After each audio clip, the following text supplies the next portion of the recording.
आगे इसी कार्यक्रम को आगे बढ़ाते हुए मैं किरार सर से निवेदन करूंगा कि हमारी कंपनी के बारे में कुछ आपको जानकारी देंगे, कंपोस्ट के बारे में आपको जानकारी देंगे, बायो फर्टिलाइजर के बारे में जानकारी देंगे। समय तो हो गया। कुछ एसएचजी वाले लोग भी हैं, तो किरार सर से निवेदन है कि उनको भी कुछ एसएचजी के बारे में भी थोड़ी सी जानकारी दें। सबसे पहले तो मैं आप सभी का बहुत बहुत आभार व्यक्त करता हूं, क्योंकि आज बहुत लंबे समय से आप इस हॉल में बैठे हुए हैं, बिजली भी नहीं है और बहुत गर्मी में आप यहां पर बैठकर बड़े ध्यानपूर्वक इस प्रशिक्षण कार्यक्रम को सुन रहे हैं। तो आप सबसे पहले बधाई के पात्र हैं, क्योंकि इस गांव में रहने वाली इसकी संख्या के मुश्किल से 5% लोग आप होंगे। तो आपने यहाँ आने का निर्णय लिया और यहाँ के सीखने का निर्णय लिया, तो ये एक सबसे बड़ा कारण है। अगर हमें आगे बढ़ना है तो सबसे पहली चीज़ तो ये होती है कि हमारे अंदर कुछ नया सीखने की एक भावना होनी चाहिए। वहाँ से शुरुआत होती है आगे बढ़ने की, जो आपके अंदर है निश्चित रूप से, क्योंकि आप यहाँ पे आए हैं। तो आप सबसे पहले इसके लिए बधाई के पात्र हैं और ज़्यादा समय नहीं लूँगा, क्योंकि काफ़ी समय हो चुका है। और बस सभी लोगों ने बताया, बहुत अच्छी बात की। हमारे कृषि विज्ञान केंद्र के वैज्ञानिक गण मौजूद हैं। आदरणीय हमारी वेदिका साहू मैम हैं, जो खुद मृदा वैज्ञानिक हैं, कंपोस्ट के बारे में डिटेल में बात की। आदरणीय एकता ताम्रकर मैम हैं, आपने कीट विज्ञान के बारे में और फसलों में लगने वाले कीड़ों के बारे में डिटेल में बात की, आपकी समस्याओं का निदान किया। और शर्मा सर हैं, एडीओ कृषि विकास अधिकारी, आपने विस्तृत रूप से जो है जैविक खेती के ऊपर चर्चा की और सभी लोगों को प्रेरित भी किया। और आपको निश्चित रूप से बहुत सारी ट्रेनिंग आपने इस तरह से अटेंड की होंगी, सुना होगा, लेकिन कितने लोगों ने उसको काम किया? सवाल ये आता है, क्या आपने जो कुछ सुना, जो आपने किताबें हाथ में पकड़ी, उनमें कितने % लोग हैं जिन्होंने उस पर काम किया? अगर इस तरह से सुन के और हम बाहर निकले और बाहर निकल के एक आध दिन याद रखा, दूसरे दिन से फिर उसी काम में लग गए, कोई परिवर्तन नहीं आने वाला। जो किसान आज आगे हैं, जो किसान आज संपन्न हैं, एक दिन 2 दिन में संपन्न नहीं हुए, लगातार उन्होंने इस तरह से सीखने की प्रक्रिया को जारी रखा है। लगातार कृषि विज्ञान केंद्र, कृषि विश्वविद्यालय, महाविद्यालय से संपर्क रखा, कृषि विभाग के साथ में संपर्क रखा और उन चीज़ों को अपनाया जो वैज्ञानिक गणों ने अनुशंसा की है। अब आप लोगों का ये दायित्व तो बनता है कि जो कुछ आज सीखा है और आज के बाद जहाँ कहीं भी ट्रेनिंग हो, तो आपको सबसे पहले ये ढूंढनी है कि कहाँ पर ट्रेनिंग हो रही है। और अगर ट्रेनिंग आपको नहीं मिल रही, आज सबके घर में मोबाइल फ़ोन है, सबके मोबाइल में यूट्यूब होते हैं, सबके मोबाइल में ऐप डाउनलोड करने की फैसिलिटी होती है।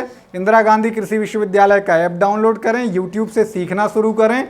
और जब तक आप सीखना शुरू नहीं करेंगे, आगे नहीं बढ़ पाएंगे। सीखना पहला गुण है और सीखने के बाद फिर उस काम को आगे हमें अपने खेतों में करना है, ये दूसरा काम है। जिसने ये काम ठान लिया वो आगे बढ़ जाएगा, उसे कोई नहीं रोक सकता। और जैसा कि आज कंपोस्ट के ऊपर बात है, बहुत संक्षिप्त में करना चाहूँगा, समय ज़्यादा हो गया है, कि हमारी मिट्टी को अच्छा रखने की दशा के बारे में आदरणीय शर्मा सर ने भी बात कही और वही बात वेदिका साहू मैम ने कही। तो हमारी मिट्टी जो है, हमने वेदों पुराणों में पढ़ा है कि जननी जन्म भूमश्च स्वर्गादपि गरीयसी, माता और मातृभूमि स्वर्ग से भी बढ़ के है, स्वर्ग से भी प्रिय है। और हम उस मातृभूमि को आज बीमार बनाते जा रहे हैं, रुग्ण बनाते जा रहे हैं। क्यों? क्योंकि हम उसमें अंधाधुंध रूप से फर्टिलाइजर का उपयोग कर रहे हैं, अंधाधुंध रूप से पेस्टिसाइड का उपयोग कर रहे हैं। हमें अनुशंसा क्या की गई थी कि संतुलित मात्रा का उपयोग करना है। संतुलित मात्रा का होता है कि कुछ मात्रा में हमें रासायनिक खाद डालना है, कुछ हमें अपने जो है घुरवा डालना है, कुछ हमें कंपोस्ट खाद डालना है, थोड़े बहुत बायो फर्टिलाइज़र डालना है, कुछ खेतों के अंदर हरी खाद बना के उसको मिट्टी में मिला देना है। तब जाके हमारी मिट्टी वैसी ही रहेगी जैसी हमें अपने पूर्वजों ने सौंपी है। नहीं तो क्या होगा, आने वाले समय में पैदावार पूरी चली जाएगी और आपकी मिट्टी कोई काम की नहीं रहेगी। तो उसे अगर हमें बरकरार रखना है, क्योंकि मिट्टी के अंदर हमें 17 तरह के पोषक तत्वों की ज़रूरत होती है, तब सही तरह से फसल पैदावार देती है। लेकिन हम 3 मुख्य डालते हैं, क्या? नाइट्रोजन यूरिया से, फास्फोरस DAP से और पोटास MOP से। ये तीनों की हम पूर्ति करते हैं और तीनों जरूरी हैं, क्योंकि इन तीनों को कृषि के ब्रह्मा विष्णु महेश कहा गया है। ब्रह्मा समझो नत्रजन स्फुर विष्णु स्वरूप है, महेश पोटास में सल्फर जिंक अनूप। तो ये हैं, लेकिन इनके अलावा बाकी के पोषक तत्व अगर मिट्टी में नहीं होंगे तो पैदावार आपकी एकदम गिर जाएगी। हमें सल्फर और जिंक की भी ज़रूरत है, हमें जो है उसमें क्लोरीन की, आयरन की, मैग्नीज की, मैग्नीशियम की और इस तरह के और भी, निकेल है, तमाम पोषक तत्व में उनकी ज़रूरत होती है और हर पोषक तत्व की एक अपनी महत्ता है। जैसे बोरोन की अगर मान लो कमी हो जाए, टमाटर के खेत में आपको लक्षण देखने को मिलेगा, टमाटर फट जाएगा, अनार फट जाएगा। अगर आंवले का पौधा लगा है तो उसमें नेक्रोसिस हो जाएगा। अगर आपका क्या कहते हैं कैल्शियम की कमी है तो आपके टमाटर में हैनन चिकन हो जाएगा। आप धान में ही ले लो, जिंक की कमी होने से क्या हो जाता है, खैरा हो जाता है। मक्के के फसल में अगर जिंक की कमी हो जाए तो उसमें जो श्वेत कलिका होती है वो ख़त्म हो जाती है, ख़राब हो जाती है। तो हर पोषक तत्व की कमी से फसलें अपने लक्षण प्रदर्शित करती हैं, फसलों की पैदावार गिर जाती है, कुछ तो पूरी तरह से बर्बाद हो जाती हैं। अब किसान क्या करे, इतने सारे पोषक तत्व तो कहाँ से डाले, अलग अलग खरीद के तो ला नहीं सकता। तो आपको 17 के 17 पोषक तत्व तो कहाँ मिलेंगे, जिसके ऊपर आज हमारा जो है कार्यक्रम हो रहा है कंपोस्ट के अंदर। कंपोस्ट अगर आप खुद बनाएं तो बहुत अच्छा है, क्योंकि आप जैसा कि अभी शर्मा जी ने बताया कि एक टांका बना सकते हैं। कितना लंबा चौड़ा हो, 4-8 का लंबा चौड़ा हो, ऊंचा 2 हाथ, 2 हाथ ऊंचा हो, 4 हाथ चौड़ा हो और 8 हाथ लंबा हो। तो इस तरह का एक ईंटों का जालीदार टांका कृषि विभाग उस पर सब्सिडी भी देता है, आप उसको बनाएं। और उसके अंदर आपको भरना क्या है, कितनी सामग्री चाहिए, तो उसमें आपको आपके खेत की जो पुआल है, पैरा है, उसको आप इकट्ठा कर लें, और भी जो कचरा है आसपास का वो इकट्ठा कर लें, मिट्टी इकट्ठी कर लें, गोबर रख लें और पानी रख लें। कितना कितना हो, तो कचरा कुंटल 15, गोबर कुंटल 1, मिट्टी कुंटल 20 हो, पानी हो वह नेक, इतना आप इकट्ठा करके रख लें।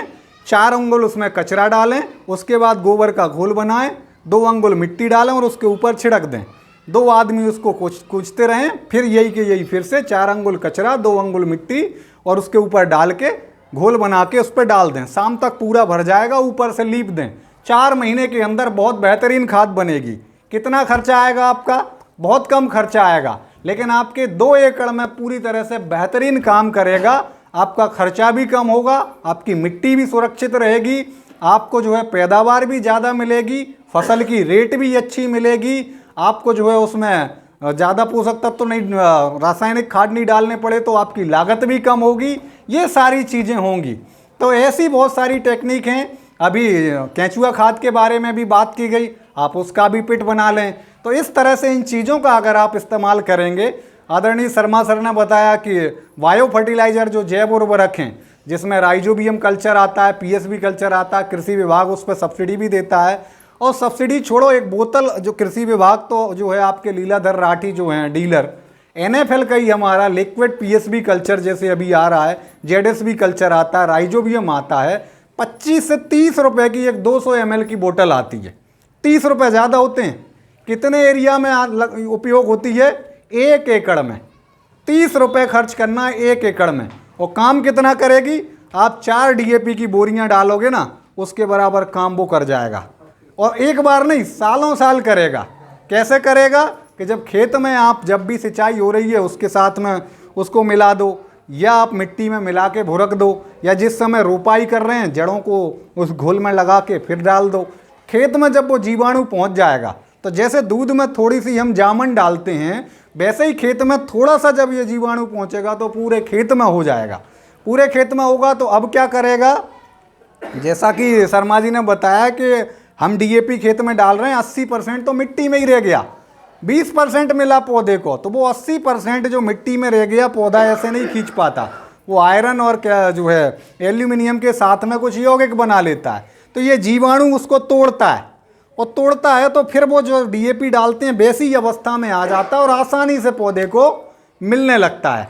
तो ये जो है बहुत ही सस्ती विधियां हैं, इनको जब तक आप सीखोगे नहीं और सीखने के बाद अपने खेत में उपयोग नहीं करोगे, और एक बार करने से रिजल्ट नहीं मिले तो वो ज़्यादातर छोड़ देते हैं, कोई काम की नहीं है। लगातार सीखते रहना होगा, लगातार करते रहना होगा। कुछ गलतियां होंगी, कुछ चीज़ें फिर सीखोगे, और ये करते करते आप आगे बढ़ोगे, और एक दिन आप भी जो है उन किसानों की श्रृंखला में आ जाओगे जो आज उन्नतशील किसान माने जाते हैं। लेकिन इसके लिए ज़रूरी यही है कि लगातार सीखना है, लगातार काम करना है।